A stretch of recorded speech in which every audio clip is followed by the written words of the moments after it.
السلام عليكم ورحمة الله وبركاته. نحمده ونصلي على رسوله الكريم.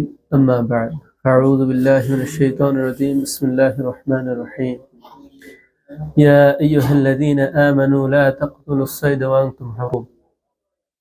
দৈনিক সবুজ বাংলার ইসলাম ধর্ম বিষয়ক নিয়মিত আয়োজন দ্বীনের দাওয়াতে আপনাদের সাথে আছি আমি মোহাম্মদ রাহমাতুল্লাহ।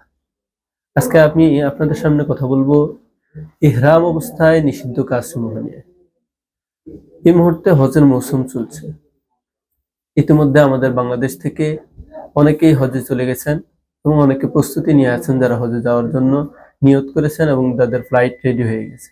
অবশ্যই সবার জন্যই এই বিষয়গুলো জানা প্রয়োজন, কেননা হজের প্রথম ফরজ হলো ইহরাম বাঁধা, আর ইহরাম বাঁধার পরেই কিছু কাজ আমাদের উপর নিষিদ্ধ হয়ে যায়। আর এই কাজগুলো কি কি আমরা সেটাই আজকে জানবো।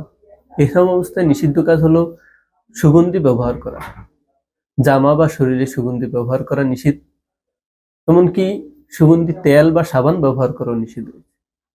ইহরাম অবস্থায় নখ কাটা নিষেধ বা শরীরের কোনো অংশের চুল কাটা বা চুল উপড়ে ফেলা নিষেধ। ইহরাম অবস্থায় স্ত্রী সহবাস করা নিষেধ এবং কামবাবের সাথে স্ত্রীকে জড়িয়ে ধরা বা চুমু দেওয়া এটাও নিষেধ।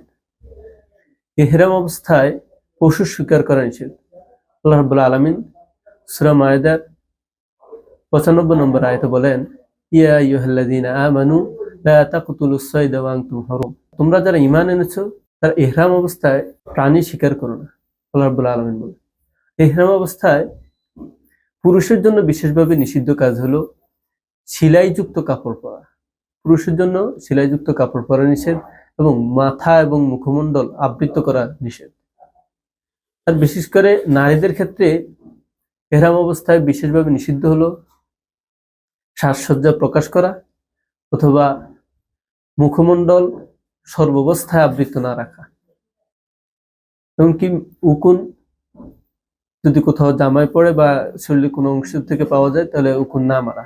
এক্ষেত্রে আলতোভাবে মাটিতে ছেড়ে দেওয়াই হলো উত্তম। ওমা আলাইনা ইল্লাল বালাগ। আসসালামু আলাইকুম ওয়া রাহমাতুল্লাহি ওয়া বারাকাতুহু।